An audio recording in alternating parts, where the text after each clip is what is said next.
سلام دوستای عزیز، به درس دوم 3ds مکس خوش آمدید. موضوع درس دوم ما ادامه درس نهم است.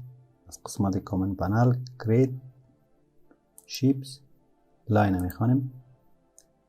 خب در قسمت تاپ میایم ترسیم میکنیم. یک لاین فرضی میگیریم، به این شکل ترسیم میکنیم. به این شکل لاین ترسیم کنیم. شما فرضی بگیریم. در قسمت مودیفای میایم، بالای ورتکس کلیک میکنیم، یا از این قسمت یا از اینجا یا از 1 2 3. خب قسمت هایی که نخوانده بودیم در این قسمت میخوانیم. اولین چیزی که در این قسمت است لاک هندل، یعنی قفل کردن دسته. یعنی چی؟ این قسمت رو میخوانیم و یک قسمت پایینم فکر میکنم نخوانده بودیم، این قسمت هم میخوانیم و تعقیبش سگمنت میخوانیم. خب دوستای عزیز، این قسمت شما سلکت کنید. قسمت سلکت کردیم، قسمت موو انتخاب میکنیم، راست کلیک میکنیم، قسمت بیزیر کارنر انتخاب میکنیم. خب وقتی در این قسمت کلیک کردیم، اگر این لاک هندلز باشه و این هال باشه، خب قبل از اینکه این کار بکنیم شما اولی رو ببینید که به چه شکل کار میکنه. به این شکل درست قبلا تمرین کرده بودیم به این شکل. اما یک باریکی از در این قسمت، اگر این قسمت سلکت باشه شما با شکل دلخواه به این شکل بر طرف حرکت داده میتونین نظر به ضرورتتون به این ترتیب. اگر این قسمت سلکت نباشه، فرض کنید این قسمت سلکت است، شما ببینید دیگه به اون شکل حرکت نمیکنه، به این شکل حرکت میکنه. شما کار دلخواهتون به این شکل انجام داده نمیتونید. نظر به ضرورت خود ما کار داریم بعضی اوقات به چه شکل تنظیم کنیم، فقط به یک جهت حرکت میکنه. وقتی که جهت وای انتخاب باشه به جهت وای فقط حرکت میکنه. اگر X انتخاب باشه به X. اگر این قسمت سلکت باشه بر دو جهت ما حرکت داده میتونیم. این بسیار ما رو کمک میکنه که باریکی داره توجه داشته باشیم. خب قسمت لاک میکنیم، آل انتخاب میکنیم. ببینید آل چه تفاوت میکنه. وقتی که حرکت میتیم مردوش حرکت میکنه. اگر قسمت الایک انتخاب باشه یک طرف میتونیم حرکت بکنیم، یک طرف حرکت نمیکنه. همین قدر کار از این قسمت همین قدر است. خب قسمت بعدی ایریا سلکشن است. شما یک چند نقطه در اینجا اضافه بکنیم. فرض مثال قسمت زوم میکنیم، 1 2 3 4 قسمت دو ترم میدیم. یک ورتکس که شما کلیک کردین یک دونه ورتکس سلکت میشه. اگر این قسمت شما ایریا سلکشن تعیین کرده باشه، یک اندازه تعیین میکنیم. فرضاً شما بگین تا 50 سانتی را ما میخوایم که سلکت شود. وقتی که یک ورتکس سلکت کردم تا 50 سانتی را اتومات سلکت میکنه که بسیار اوقات ما کار داره. وقتی که شما کلیک کردین تا 50 سانتی را اتومات کلیک میکنه، از این پیش نمیره. خب این اگر کم بسازیم، فرضاً این را میسازیم 12. حالا ما هم کلیک میکنیم، ببینیم این قسمت کلیک شده، از این پیش نامده. هر قدر که شما ذره داشته باشین هم قدر سلکت میکنیم. فرضاً 5 سانتی میگیریم، از این پیش نرفته که این دفعه این نگرفت. به این ترتیب بسیار کمک میکنه ما. قسمت سگمنت این چی کار میکنه؟ وقتی که سلکت باشه شما در یک سگمنت در این نقطه شما کلیک میکنین، مستقیم ورتکس سلکت میشه. اگر در این نقطه سلکت بکنین این طرف سلکت میشه. بعض اوقات ما اگر خود ورتکس دیده نمیتونیم جای ما خورد است، اگر بالای سگمنت کلیک کنیم اگر این فعال باشه برای ما انتخاب میکنه. خب حالا چرا این قسمت رو سلکت کرده؟ به خاطر از اینکه ایریا سلکشن فعال است. اگه غیر فعال باشه اگر در این قسمت شما کلیک کنیم فقط یک دانه کلیک میشه. در این قسمت میایم شما در این قسمت اگر کلیک کنیم این سلکت میشه، اگر در این قسمت کلیک کنیم این طرفش سلکت میشه. ما رو کمک میکنه، بسیار کمک میکنه در جایی که بسیار باریکی داره دیزاینو سلکشن. دیگه طریقه هم هست. 3D Max خوبیش این است که یک کار از چندین روش ما میتونیم انجام بدیم، یعنی فقط مقید به یک طریقه نیست، چندین طریقه داره هر کارم. هر کس به روش کار میکنه. من هم کوشش میکنم که از روش یک مثالش برای شما بدم. خب این قسمت رو غیر فعال میکنیم، میایم در قسمت آخر. خب دوستا این قسمت تانجانت خیلی زیاد مهم هم نیسته. خب بازم یک مثال بسیار ساده کار میکنیم. بر مثال شما یک لاین دارین به این شکل، یک لاین دارین، فرض کنیم یک لاین دارین، یک لاین دیگه هم به این شکل دارین. اگر خواسته باشین این شیپ لاین ما را قسمت هم داشته باشه که با هم وصل شوه، که بسیار از حوصله‌مندی باید کار گرفته شوه. حالی قسمت ما بیزیر میسازیم، بیزیر است قسمت، این قسمت هم بیزیر میسازیم. یه دو قسمت بیزیر شده. در این قسمت کلیک میکنیم، کپی میگیم، کجا شد؟ کپی.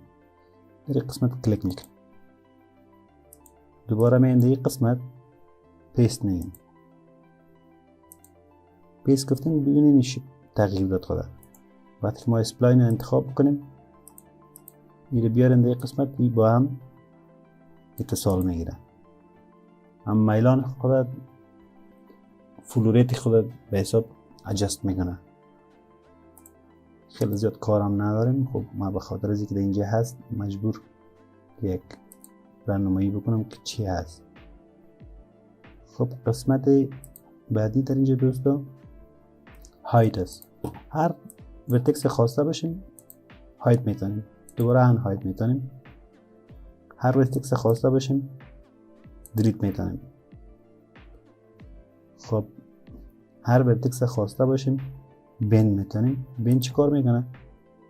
یک نقطه در اینجا اضافه میکنیم. ببینیم ریفاین، این در این قسمت یک ورتکس اضافه کردیم.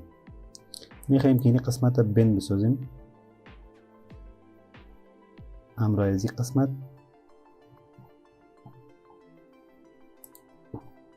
بالای از کلیک کردیم در این قسمت میاییم،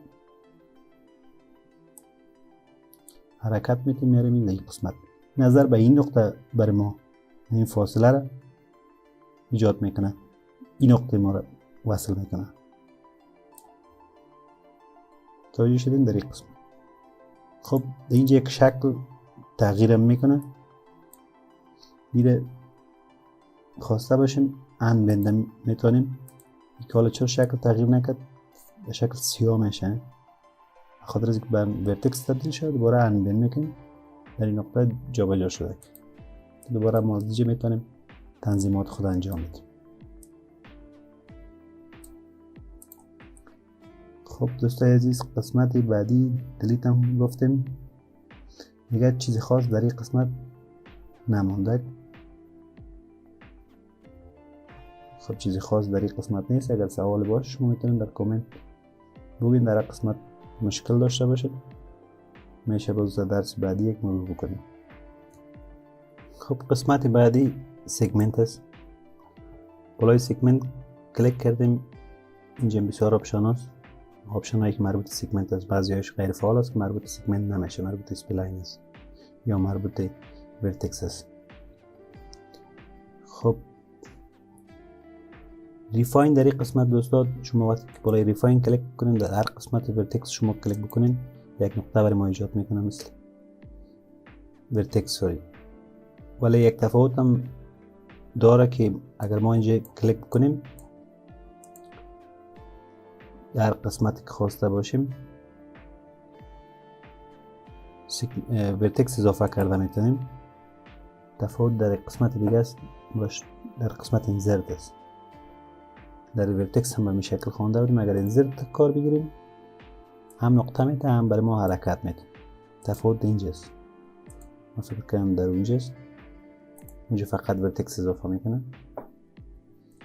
خب دوستای عزیز، قسمت کراس سکشن هم مثل ورتکس سوری است، ولی بازم یک مثال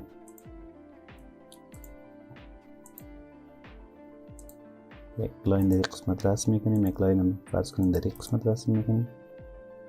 در سگمنت میایم کراس سکشن انتخاب کنیم، وقتی که حرکت بدیم ورتکس ها با هم وصل میشه به شکل. اگر ما چندین دانه اسپلاین داشته باشیم حرکت بدیم تمام ورتکس ها با هم وصل میشه. خب ریفاین هم کار کردیم. بریک اگر خواسته باشیم فرض کنیم این سگمنت انتخاب میکنیم، بریک انتخاب میکنیم، از هر قسمتش خواسته باشیم میره بریک کرده میکنیم به شکل. این به 3 سگمنت تبدیل شد. هر نقطه که ما ضرورت داشته باشیم. دیگه در اینجا چی است؟ خب در قسمت پایین بازم هاید است، میتونیم هاید بکنیم. Unhide delete. خب این دو قسمت این مهم است. خواسته باشیم که این سگمنت خود به 4 قسمت فرضاً تقسیم بکنیم. اینجا عدد تعیین میکنیم برش 4 Devide. این سگمنت ما با 4 قسمت تقسیم شده، 4 قسمت ما مساویانه. اینا شاید بگوییم که چی به درد میخوره، بسیار زیاد به درد میخوره وقتی که ما کل کار 3D Max با ورتکس و سگمنت و اسپلاین است که در ادیت پولی باز بیشتر کار میکنیم. که هر وقتی که سگمنت یک دانه سگمنت یا یک دانه ورتکس کم و زیاد شد باز میبینیم چی بلای سر یک شیپ میه. وقتی که یک مدل میسازیم تمامش با ورتکس و سگمنت است. خب قسمت Detach شما اگر خواسته باشین این قسمت میخواین که از این آبجکت جدا بسازین Detach میزنین. در اینجا برش یک نام میدین، این از یک آبجکت جداگانه تبدیل شده. دیگه وقتی بالایزی کلیک کنیم سردیگاهش اصلا کاری کرده نمیتونیم. اگر بالایزی کلیک شده باشه بالایزی دیگه کاری کرده نمیتونیم. خواسته باشین دوباره یک جای شده از اتچ کار میگیریم، اتچ میگیریم دوباره یک آبجکت شد که با چند اسپلاین داره. خب در قسمت سگمنت دیگه چیز خاص وجود داره؟ نه خیر، یک قسمت اینترپولیشن که برم در ورتکس کار کردن عین به مشکل است. خب به خاطر از یک درس طولانی نشد دوستای عزیز، یک درس دیگه اسپلاین میخوانیم که اسپلاین بسیار گپای خورد ریزی دیگه هم داره که این قسمت رو زیادتر میخوانیم. کل کار ما در این قسمت است. بعدا لاین ختم کرده یک چند مدل میسازیم توسط لاین و بعضی مودیفایرها رو بالاش اپلای میکنیم. ببینید با لاین هر شیپ که هر شکلی که شما خواسته باشین با لاین انجام داده میتونیم. خب دوستای عزیز، اگر از این سبک ویدیوی ما خوشتون میاد لطف نموده چینل ما رو سبسکرایب کنید. تا درس بعد بدرود.